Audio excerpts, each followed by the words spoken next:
या non cellular.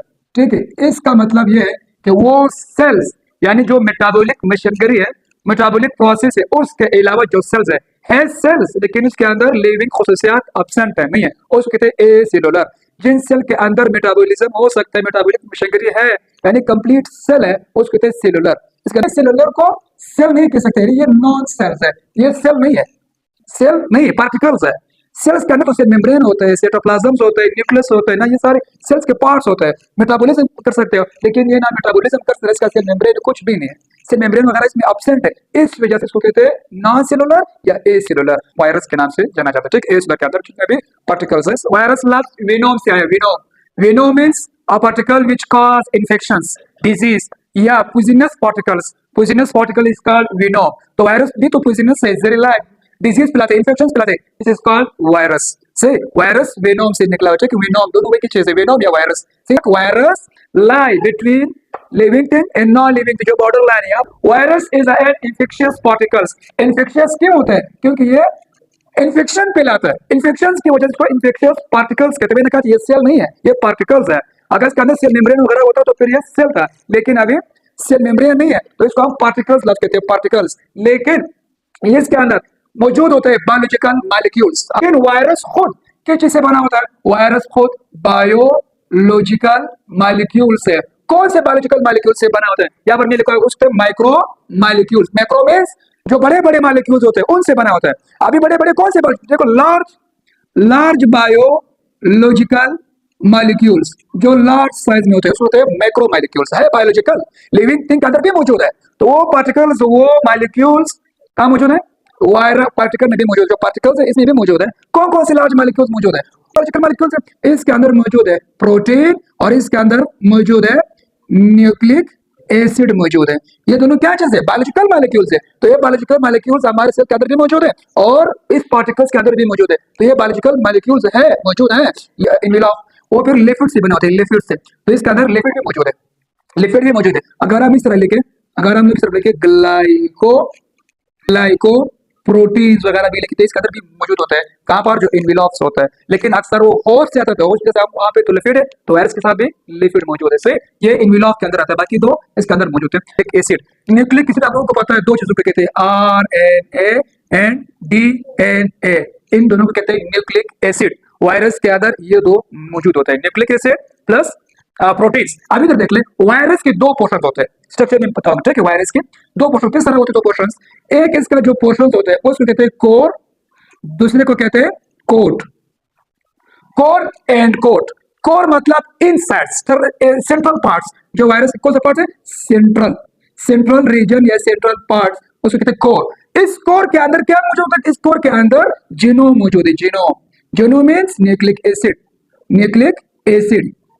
Virus के nucleic acid present inside core, जो इसका अंदर वाला पोर्शन है, सेंट्रल पोर्शन है, सेंट्रल पार्ट्स है, उसको कहते हैं कोर पोर्शंस। और जो कोट होते हैं, कोट वो जीनोम्स की जो बाहर इलाका है ना, आउटसाइड ऑफ किसकी? जीनोम की, या nucleic acid. Nucleic acid, nucleic acid के बाहर वाला जो पोर्शन है, जो बॉर्डर है, उसको कहते हैं कोट। एक कोर होता है, एक कोट होता है।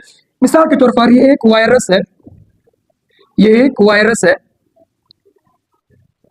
Bacteriophage virus. से जो ऊपर वाला पोर्शन है, ये जो आउटसाइड है ना, कहाँ मौजूद है? ये इसका जीनोम है, इसका कोर है। कोर पोर्शन में न्यूक्लिक एसिड मौजूद है, न्यूक्लिक एसिड। और जो आउटसाइड उसको कहते हैं कोट। से कोट होता है ये न्यूक्लिक एसिड। कोट किस चीज से बने होते हैं? मैंने पहले भी कहा था, कोट बने होते हैं प्रोटीन से प्रोटीन से बने होते हैं। और न्यूक्लिक एसिड आपको पता है, या तो RNA होगा या तो DNA होगा, दोनों एक साथ नहीं आ सकते। सही, वायरस के अंदर दोनों एक साथ नहीं होगा, या तो RNA या तो DNA। आगे समझ आपको? अच्छा, स्ट्रक्चर के लिहाज से इन दोनों के अलावा कुछ वायरसेस मौजूद होते हैं, कुछ वायरसेस इस तरह मौजूद होते हैं, इस तरह। ये वाला पोर्शन क्या था? ये इसका कोट है और ये इसका जीनोम है। सही, यानी न्यूक्लिक एसिड है, न्यूक्लिक एसिड है। लेकिन ऊपर और कवर भी है, इसको कहते हैं इनविलॉफ। ये इनविलॉफ कहां से आया? होस्ट से आया। किस चीज से बना होता है? लिपिड से बना होता है, ऑलमोस्ट लिपिड होता है, ये ऑलमोस्ट लिपिड होता है। सही, इनविलॉफ भी होते हैं, जीनोम भी होते हैं और न्यूक्लिक एसिड भी होते हैं। सही, ये जो कोड है, कोड, इसका जो कोड है, ये कैप्सिड है ना, इसको कहते हैं कैप्सिड। कैप्सिड किस चीज से बने होते हैं? Made from capsomeres. कैप्सोमर्स है, हाँ आप लोगों के सिलेबस में नहीं लिखा है कि अगर वायरस कैप्सोमर के लिए से क्लासिफाइड कर ले या ट्रांसमिशन के लिए से क्लासिफाइड कर, ये तो ऑप्शन है। कैप्सोमर हर वायरस के अलग अलग कैप्सोमर्स होते हैं। कुछ में कैप्सोमर्स प्रोटीन्स होते हैं, small small units, small small units, यानी अभी इसके अंदर कितने कैप्सोमर्स है ये वाला। कुछ में 125 आ रहे, कुछ में 250 आ रहे, कुछ में क्या आ रहे ना, ये कैप्सोमर्स तादाद में, ये तादाद में कितने कैप्सोमर्स है। ये कैप्सूल क्या बनाता है, कैप्सिड बनाता है। ये कैप्सिड होगा और दूसरा न्यूक्लिक एसिड, इन दोनों को एक साथ, न्यूक्लिक एसिड और कैप्सिड इन दोनों को एक साथ कहते हैं न्यूक्लो कैप्सिड। न्यूक्लो कैप्सिड एमसीक्यूज में आ सकता है, व्हाट इज न्यूक्लो कैप्सिड। ये जो कोट होते हैं ये protect the genome, protect the genome. Genome मतलब या तो डीएनए होगा या तो आरएनए होगा, इन दोनों का हिफाजत प्रोटेक्शन कौन करे, जो कोट होता है।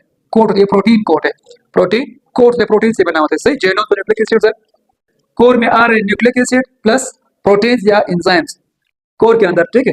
कोर के अंदर दो चीजें आ रहे हैं, protein plus nucleic acid, nucleic acid. Core के अंदर फिर दो चीजें आ रहा है, एक है कैप्सिड और एक है इनवेलॉप। ये दो चीजें कोट में आ रही और दो चीजें इनवेलॉप होस्ट है। अगर कुछ वायरसेस के अंदर ये वाला होस्ट इसका जीनोम है, ठीक है, कैप्सिड है, कैप्सिड के बाद क्या चीज है, envelope, envelope. Those viruses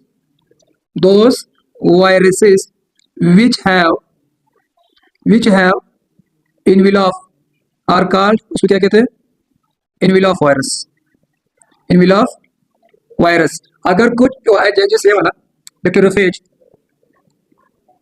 capsid है लेकिन इनवेलॉप नहीं है, तब लिख those viruses which have no envelope are called naked virus, naked virus. Structure और भी पढ़ेंगे, स्ट्रक्चर के अंदर और भी टॉपिक्स है, जब क्लासिफिकेशन में वहां पर पढ़ेंगे। हिस्ट्री देख ले, सबसे वायरस कहां से आया। साइंटिस्ट था चार्ल्स चैम्बरलेट या चैम्बरलेट इसका नाम है। इसने एक फिल्टर पेपर डिस्कवर मेड किया ना, मेड फिल्टर पेपर किस चीज के लिए बनाया था उसने, बैक्टीरिया के लिए।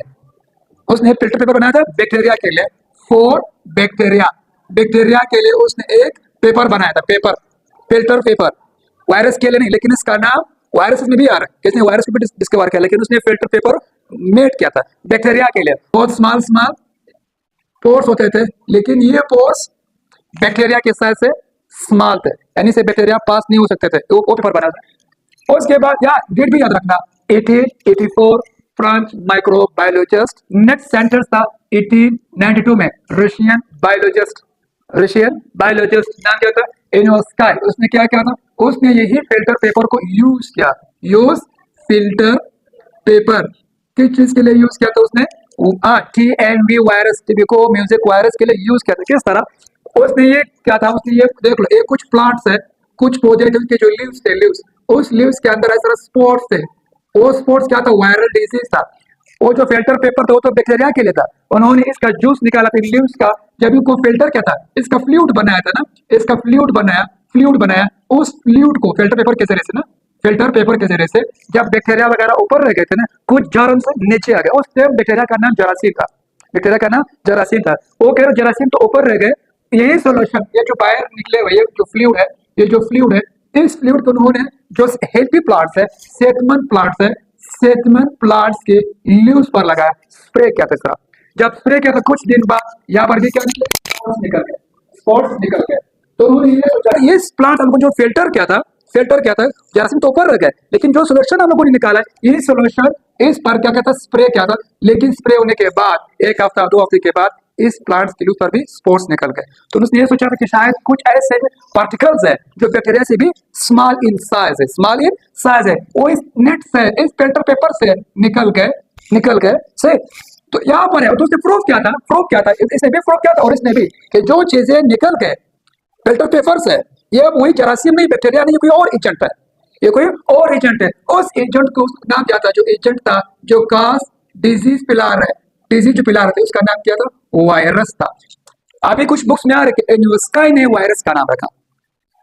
जो इन्फेक्शियस एजेंट है, इन्फेक्शन फैला रहा है, तो उसका नाम था वायरस। एन्युस्काई ने उसका नाम रखा था कि बैक्टीरिया से स्मॉल इंसाइज है और ये फिल्टर पेपर से भी क्रॉस हुआ है, सही, लेकिन ये न्यू मखलूक है, न्यू जानदार, न्यू पार्टिकल्स है जो जरासीम फैला रहे हैं। फिर इस बात को प्रूव करने के लिए एक साइंटिस्ट है, American virologist, in study about virus, वो वाला क्या मतलब इसका, study about virus, WM Stanley ने प्रूव किया था कि वाकई ये बात सच है या नहीं। अब इसने फिल्टर पेपर यूज नहीं किया, फिल्टर पेपर इसने बनाया और इसने यूज किया था, किसके लिए यूज किया था?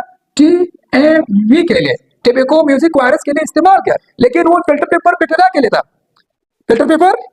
था, लेकिन उसने यूज किया था TMV के लिए, सही, फिल्टर पेपर। लेकिन ये जो WM स्टैनले है, इसने फिर माइक्रोस्कोप का इस्तेमाल किया, माइक्रोस्कोप को, कौन सा माइक्रोस्कोप? इलेक्ट्रॉन माइक्रोस्कोप के जरिए से प्रूव किया क्या वाकई ये बैक्टीरिया से कोई स्मॉल ऑर्गेनिज्म और भी आ सकता है, इन्फेक्शन फैला रहे। उसने प्रूव किया था, ये वायरोलॉजिस्ट ने, अमेरिकन ने, इस रशियन की जो थ्योरी था, हाइपोथेसिस था, जो एक्सपेरिमेंट था, प्रूव करने के उसने इलेक्ट्रॉन माइक्रोस्कोप यूज किया था, यानी 1935 में।